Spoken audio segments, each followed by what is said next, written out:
Your biggest enemy is not out there. It's not the economy. It's not your boss. It's not your circumstances. Your biggest enemy is right here, between your ears. It's your uncontrolled mind. Your mind is like a wild horse, powerful, full of potential, but running wild and free. That untamed horse can take you places, sure. But more often than not, it's going to lead you into trouble. It'll run you off cliffs, into thorny bushes, or leave you stranded in the middle of nowhere. That's exactly what an uncontrolled mind does to your life. You see, your mind, when left unchecked, becomes a breeding ground for fear, doubt, and negativity. It creates problems that don't exist, magnifies small issues into insurmountable obstacles, and convinces you that you're not good enough, smart enough, or worthy enough to achieve your dreams. You are not your mind. You are the thinker of the thoughts. You are the rider of that wild horse. And it's high time you took the reins. Now, I know what some of you are thinking. But preacher, my mind is just too strong. I can't control it into that. I say, hogwash, your mind is a tool. And like any tool, it can be mastered with practice and persistence. Let me tell you a story. Back in my day, we had this old radio in our house. It would pick up all sorts of stations, some good, some bad, some just plain noisy. Now, imagine if we just let that radio play whatever came through, day and night. We'd be subjected to a cacophony of sounds, most of which we didn't want to hear. That's what an uncontrolled mind is like. It's tuning into every frequency: fear, anxiety, self-doubt, criticism, and blasting it at full volume. But here's the thing, just like that old radio had a tuning dial, your mind has one too. It's called focus. When you learn to focus your mind, you're essentially turning that dial, tuning out the noise and holding it on the stations that serve you, the stations of positivity, of faith, of possibility. Oh, now, I'm not saying it's easy. Oh, no. Controlling your mind is probably the hardest thing you'll ever do. But it's also the most rewarding. When you master your mind, you master your life. When you control your thoughts, you control your actions. And when you control your actions, you control your destiny. But how do we do it? How do we tame this wild beast between our ears? We need to become aware of our thoughts, aware of our mental patterns. Most people go through life on autopilot, letting their minds run the show. They're like passengers in their own lives, being driven around by a crazy, reckless driver, their uncontrolled mind. But you, my friend, you're going to be different. From this day forward, you're going to start paying attention. When a negative thought comes up, don't just accept it. Question it. Is this thought serving me? Is it true? Is it helpful? This awareness is like turning on the lights in a dark room. Suddenly, you can see all the clutter, all the mess that's been accumulating in your mind. And once you can see it, you can start to clean it up. But awareness alone isn't enough. You need to cultivate this awareness consistently. It's not a one-time thing, it's a practice, a habit that you need to develop. Start by setting aside a few minutes each day to simply observe your thoughts. Don't judge them. Don't try to change them. Just watch them.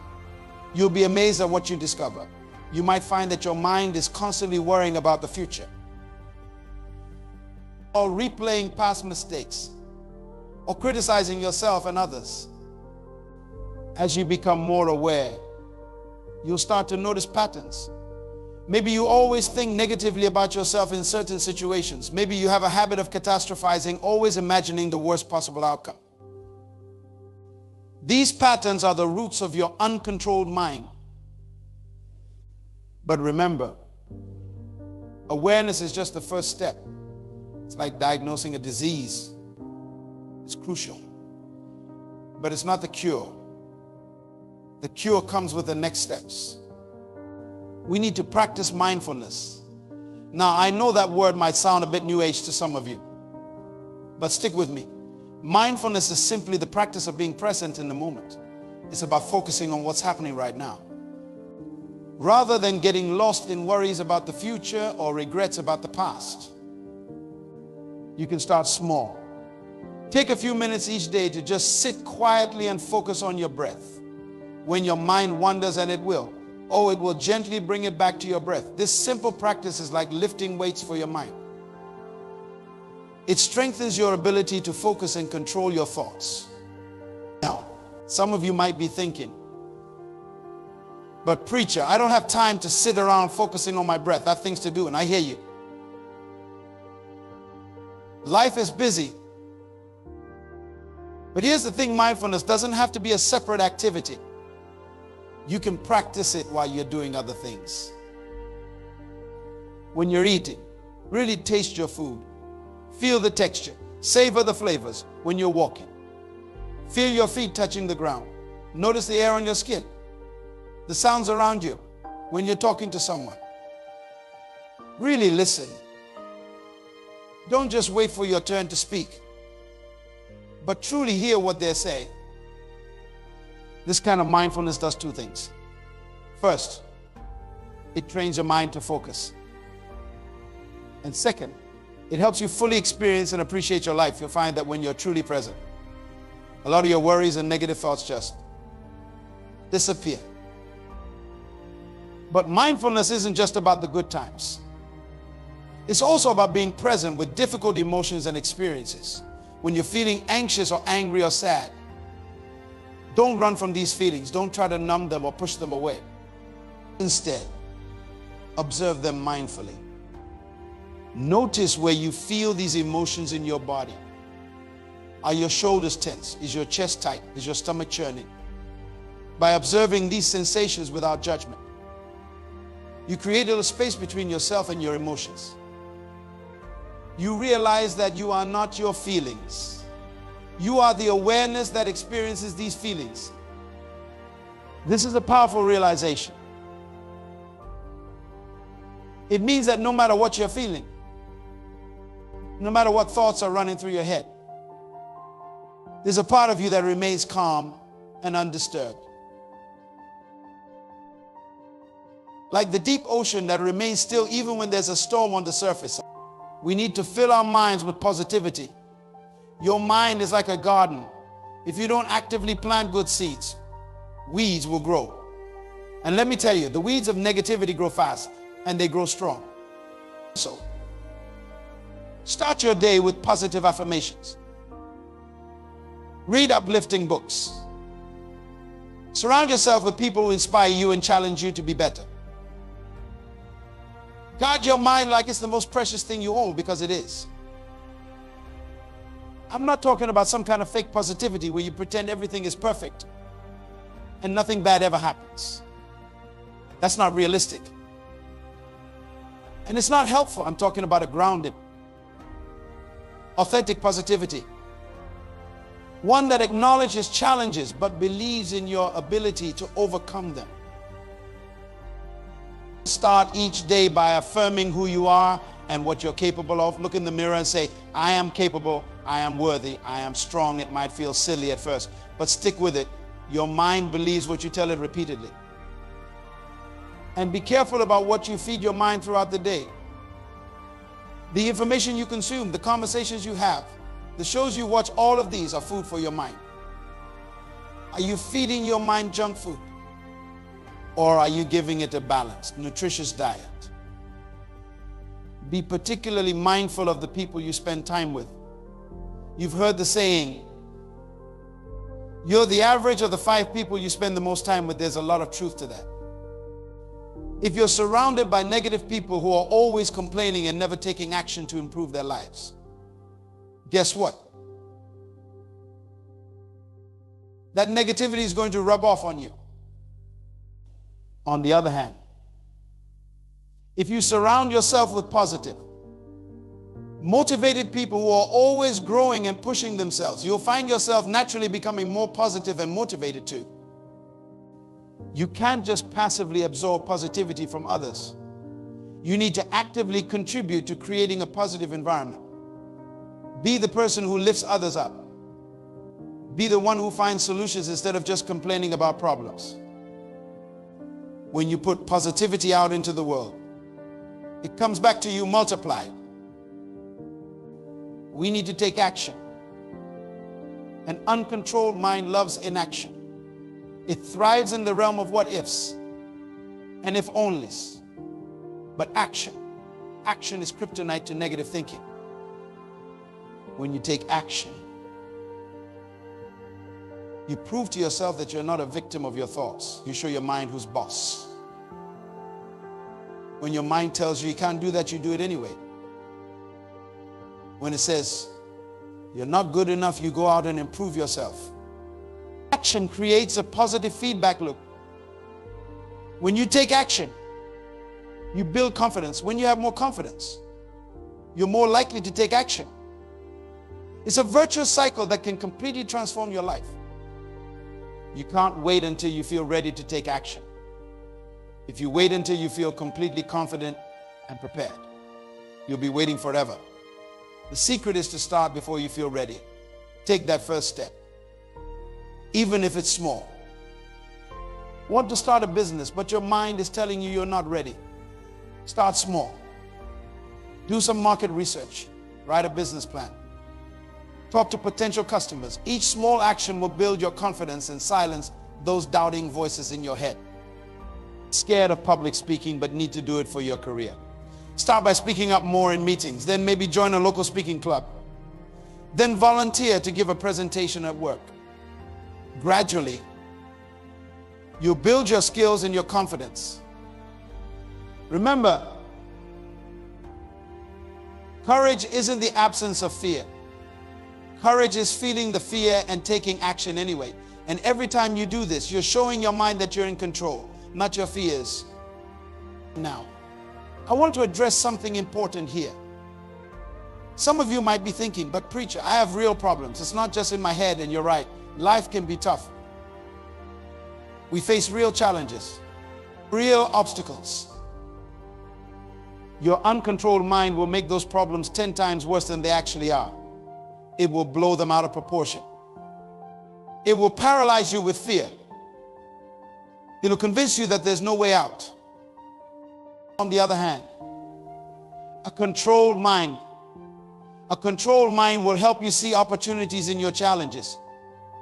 It'll give you the courage to face your problems head on. It'll remind you of your strength, your resilience, your ability to overcome. Life is 10% what happens to you and 90% how you react to it. And how you react is determined by your mind. Let me give you an example. Imagine two people who lose their jobs. The first person, with an uncontrolled mind, spirals into despair. I'm a failure, they think. I will never find another job. My life is over. And because they believe these thoughts, they don't even try to find new opportunities. The second person, with a controlled mind, sees things differently. This is a setback, they think. But it's also an opportunity. Maybe I can finally start that business I've been dreaming about. Or maybe I'll find an even better job. And because they believe these thoughts, they take action, they persevere. And more often than not, they succeed. That's the power of a controlled mind. It's not about denying reality or pretending everything is perfect. It's about choosing how you interpret and respond to reality. Now, controlling your mind doesn't mean you'll never feel negative emotions. That's not realistic or even desirable. Emotions like fear, anger, and sadness have their place. They can motivate us, protect us, help us empathize with others. The goal isn't to eliminate these emotions. The goal is to not let these emotions control you. To feel the fear but not let it paralyze you. To feel the anger but not let it make you act rashly. To feel the sadness but not let it define you. This is where another powerful tool comes in meditation. Now, I know some of you might be skeptical about meditation. You might think it's some kind of mystical practice that's not for you. But let me tell you, meditation is simply a way to train your mind. Just like you go to the gym to train your body, meditation is how you train your mind. It's how you develop the mental muscles to stay calm in the face of stress. To focus when there are distractions. To make clear decisions when emotions are running high. You don't need any special equipment to meditate. You don't need to sit in a special position or chant any mantras. All you need is a few minutes in a quiet place. Start with just 5 minutes a day. Sit comfortably. Close your eyes and focus on your breath. When your mind wanders, and it will gently bring it back to your breath. That's it. That's meditation. It might seem simple, even boring at first, but stick with it. Over time, you'll start to notice changes. You'll find it easier to focus. You'll be less reactive to stress. You'll have more control over your thoughts and emotions. And here's something else meditation can help with: self-awareness. As you sit quietly observing your thoughts, you'll start to notice patterns. You'll become aware of the stories you tell yourself, the beliefs that shape your perception of the world. Some of these stories and beliefs might be serving you well, but others might be holding you back. They might be limiting your potential, keeping you stuck in patterns that no longer serve you. For example, maybe you have a belief that you're not good with money. Every time you think about your finances, this belief pops up, causing stress and anxiety. But is this belief really true? Or is it just a story you've been telling yourself? When you become aware of these limiting beliefs, you can start to challenge them. You can look for evidence that contradicts them. You can choose to adopt new, more empowering beliefs. This is the power of a controlled mind. It's not just about positive thinking. It's about clear thinking. It's about seeing reality as it truly is, not as your fears or limiting beliefs paint it to be. Now, I know some of you are sitting there thinking, that sounds great, but my mind is just too negative. I've been this way for years. It's too late for me to do that. I say balderdash. It's never too late to take control of your mind. Your brain has this amazing ability called neuroplasticity. It can form new neural pathways, new ways of thinking. At any age, you're never too old, too set in your ways, or too far gone to change your mind. And this is but it takes work. It takes consistency. It takes commitment. You can't just decide one day to control your mind and expect it to happen overnight. It's a daily practice, a lifelong journey. You don't brush your teeth once and expect them to stay clean forever, do you? No, you brush them every day, maybe even multiple times a day. Controlling your mind is the same way. It's a habit you need to cultivate every single day. Start your day by setting your mental agenda. Before you even get out of bed, decide what kind of thoughts you're going to entertain that day. Are you going to focus on problems or solutions? On what you lack or what you have? On your weaknesses or your strengths? Throughout the day, be a gatekeeper for your mind. Don't let every thought that pops up take residence in your head. Evaluate each thought. Is it helping you or hurting you? Is it moving you closer to your goals or further away?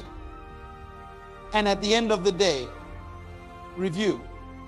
How did you do? Where did you let negative thoughts slip in? How can you do better tomorrow? I'm not saying you'll never have a negative thought again. That's not realistic. Negative thoughts will come. But when you're in control of your mind, you decide whether those thoughts get to stay. It's like this: you can't stop birds from flying over your head, but you can stop them from building a nest in your hair. In the same way, you can't stop negative thoughts from popping up, but you can stop them from taking root in your mind. One powerful technique for dealing with negative thoughts is to practice cognitive reframing. This is a fancy term for looking at situations from a different perspective. For example, let's say you make a mistake at work. Your uncontrolled mind might immediately jump to thoughts like, I'm such an idiot. I'm going to get fired. I'm a failure. But with cognitive reframing, you can choose to look at the situation differently. You might think, mistakes happen to everyone. This is an opportunity to learn and improve. How can I fix this and prevent it from happening again? Do you see the difference? The first set of thoughts leaves you feeling helpless and defeated. The second set empowers you to take action and grow from the experience. This is the power of a controlled mind. It's not about ignoring problems or pretending everything is perfect. It's about approaching challenges with a constructive mindset that allows you to learn, grow, and overcome. Now, some of you might be thinking, but preacher, isn't this just positive thinking? Isn't that unrealistic? And I'm glad you asked, because there's a crucial distinction here. Positive thinking, when misunderstood, can indeed be unrealistic. It's not about putting on rose-colored glasses and pretending everything is wonderful when it's not. That kind of denial can be just as harmful as negative thinking. What we're talking about here is realistic optimism. It's about acknowledging the reality of your situation, including the challenges and difficulties, but choosing to focus on what you can do about it rather than getting stuck in despair. Let me give you an example. Let's say you're facing a major financial setback. Unrealistic positive thinking might say, don't worry, everything will magically work out. That's not helpful. It doesn't acknowledge the reality of your situation or prompt you to take necessary action. Realistic optimism, on the other hand, might say, this is a difficult situation, but I've overcome challenges before. What steps can I take to improve my financial situation? Who can I reach out to for advice or support? This approach acknowledges the reality of the problem while maintaining hope and prompting action. This kind of thinking doesn't come naturally to most of us. Our brains are wired to focus on threats and negativity. It's a survival mechanism left over from our caveman days back then. Being always on the lookout for danger kept us alive. But in today's world, this tendency often does more harm than good. That's why controlling your mind takes practice. It's about rewiring your brain, creating new neural pathways that lead to more constructive thoughts and behaviors. One powerful way to do this is through visualization. Athletes have been using this technique for years to improve their performance. And it can work for you too, in any area of your life. Here's how it works. Let's say you have an important presentation coming up at work. Your uncontrolled mind might be filled with worries. What if I mess up? What if they don't like my ideas? What if I forget what I'm supposed to say? Instead of letting these thoughts run wild, take a few minutes each day to visualize the presentation going well. See yourself standing confidently, speaking clearly and persuasively. Imagine your audience nodding along. Engage with your ideas. Feel the sense of accomplishment as you finish your applause. This isn't magic. Visualization alone won't guarantee success. But what it does is create a mental blueprint for success. It helps your brain believe that success is possible, which in turn affects your actions and behaviors in subtle but powerful ways. You'll find yourself standing a little straighter, speaking a little more confidently, because your brain has already experienced success through your visualizations. This is the power of a controlled mind. It shapes your reality by shaping your expectations and behaviors. But let's be clear, controlling your mind isn't about suppressing negative emotions or pretending they don't exist. Emotions, even negative ones, serve a purpose. They give us important information about our experiences and our needs. The key is to acknowledge these emotions without being controlled by them. It's about developing emotional intelligence, the ability to recognize, understand, and manage your emotions effectively. For instance, Let's say you're feeling angry because a colleague took credit for your work. An uncontrolled mind might lead you to lash out, potentially damaging your professional relationships and reputation. A controlled mind, on the other hand, would acknowledge the anger, understand where it's coming from, and choose a more constructive response. You might think, I'm feeling angry because my work wasn't recognized. That's understandable. But reacting in anger won't solve the problem. What's a more effective way to address this situation? This approach allows you to honor your feelings while choosing actions that serve your best interests. Developing this kind of emotional intelligence is a crucial part of controlling your mind. It's about creating space between stimulus and response, between what happens to you and how you choose to react. In that space lies your power to shape your life. I want to address something that many of you might be grappling with, the voice of your inner critic. You know the one I'm talking about. It's that voice in your head that's always pointing out your flaws, reminding you of your past mistakes, telling you you're not good enough. For many people, this inner critic is the loudest voice in their uncontrolled mind. It's the voice that holds them back from taking risks, from pursuing their dreams, from living fully. But here's the thing about that inner critic. It's not your friend. It's not trying to protect you or keep you safe. More often than not, it's the voice of old fears, outdated beliefs, and unnecessary limitations. Controlling your mind means learning to recognize that inner critic for what it is, just another thought, not an absolute truth. It means developing a kinder, more compassionate inner voice instead of letting your inner critic berate you for a mistake. What if you spoke to yourself the way you'd speak to a good friend? You wouldn't call a friend an idiot for making a mistake. You'd offer encouragement, remind them of their strengths, help them learn from the experience. This self-compassion is not weakness. In fact, research shows that people who practice self-compassion are more resilient, more motivated, and more likely to learn and grow from their experiences. So the next time you hear that inner critic piping up, pause. Take a deep breath, and then consciously choose to respond with kindness and understanding. It might feel awkward at first, but with practice, it becomes more natural. Remember, you are not your thoughts. You are the awareness behind the thoughts. You have the power to choose which thoughts you give energy to, which ones you believe and which ones you let go. This brings us to another crucial aspect of controlling your mind: learning to let go. Many of us carry around mental and emotional baggage that no longer serves us.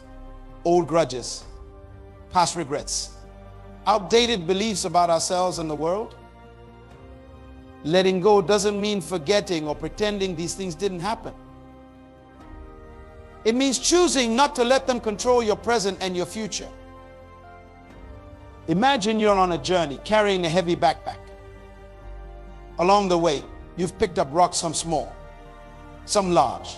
These rocks represent your mental and emotional baggage. Now, you could continue carrying all these rocks, but they're weighing you down, making your journey more difficult. You could pause, open up that backpack, and decide which rocks you really need to keep carrying and which ones you can leave behind. This is what controlling your mind allows you to do. It gives you the power to consciously choose what you carry with you and what you leave behind. Maybe you're carrying the rock of a past failure. Every time you think about trying something new, you remember that failure and it holds you back. But what if you could look at that rock differently? What if, instead of seeing it as a burden, You saw it as a stepping stone, a valuable lesson that has made you wiser and more resilient. Or perhaps you're carrying the rock of someone else's expectations, ideas about who you should be or what you should do with your life that don't align with your true self. Controlling your mind means having the courage to set down that rock, to define success on your own terms. I'm not saying this is easy. Letting go, especially of long-held beliefs or grudges, can be one of the most challenging things we do. But it's also one of the most liberating. When you learn to let go, you free up mental and emotional energy. Energy that you can then invest in the present moment, in your goals, in the people and activities that truly matter to you. This process of letting go is ongoing. It's not something you do once and then you're done. It's a regular practice of examining your thoughts and beliefs, questioning whether they're serving you, and consciously choosing what to hold on to and what to release.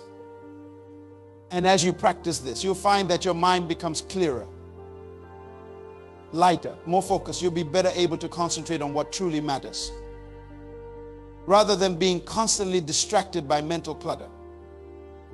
This clarity of mind is invaluable in today's world. We're constantly bombarded with information, with demands on our attention. An uncontrolled mind gets easily overwhelmed, jumping from one thought to another, one worry to the next. But a controlled mind can focus, it can prioritize, it can tune out the noise and zero in on what's truly important. Think about the most successful people you know or have heard of. I'm not just talking about financial success, but people who are truly fulfilled, who are making a real difference in the world. I guarantee you, these people have learned to control their minds. They've learned to direct their thoughts towards their goals, to maintain focus even in the face of setbacks, to believe in themselves even when others doubt them. This doesn't mean they never have negative thoughts or moments of doubt, but they've developed the mental discipline to not be controlled by these thoughts. They acknowledge them, learn from them if there's a lesson to be learned, and then return their focus to their goals and vision. Now, I want to be clear about something. Controlling your mind doesn't mean you'll never face difficulties or challenges. Life will still have its ups and downs. You'll still face obstacles and setbacks. But when you control your mind, you control how you respond to these challenges. Instead of being knocked down by every setback, you develop resilience. You learn to bounce back stronger. Resilience isn't about being unaffected by difficulties. It's about having the mental and emotional flexibility to adapt to challenges, to learn from them, to keep moving forward even when things are tough. And this resilience is like a muscle. The more you exercise it, the stronger it gets. Each time you face a challenge and overcome it, you build your resilience. You prove to yourself that you're capable of handling difficult situations. This is why controlling your mind is so powerful. It doesn't just make the good times better, it helps you navigate the tough times more effectively. Some of you might be thinking, this all sounds great, but my mind is just too busy. I can't seem to slow down my thoughts, and I hear you. In today's fast-paced world, many of us are living with what I call monkey mind, a mind that's constantly jumping from one thought to another, never settling, always restless. But even the busiest mind can be calmed. Even the most chaotic thoughts can be brought under control. It takes practice. Yes, it takes patience, but it's possible. One powerful technique for calming a busy mind is mindful breathing. This is a simple practice that you can do anywhere, anytime. All it involves is focusing your attention on your breath. Feel the air moving in and out of your body. Notice the rise and fall of your chest or belly as you breathe. When your mind wanders, and it will gently bring your attention back to your breath. This simple practice does two things. First, it gives your mind a focal point, something to concentrate on instead of your swirling thoughts. And second, it activates your body's relaxation response, helping to calm both your mind and body. Start with just a few minutes a day. You might be surprised at how quickly you start to notice a difference. Your mind might still be busy, but you'll have a tool to help you center yourself, to find a moment of calm in the midst of chaos. As you practice controlling your mind, you'll start to notice changes in your life. You might find yourself reacting less and responding more. You might notice that you're better able to focus on your goals, less distracted by doubts or fears. You might find that your relationships improve as you're better able to listen deeply to others, to respond with empathy rather than judgment. You might discover a sense of inner peace that you've never experienced before. But perhaps most importantly, you'll start to recognize your own power. The power to shape your thoughts, your emotions, your actions, and through these, to shape your life. You see, when you control your mind, you're no longer at the mercy of every passing thought or emotion. You're no longer reacting blindly to every situation.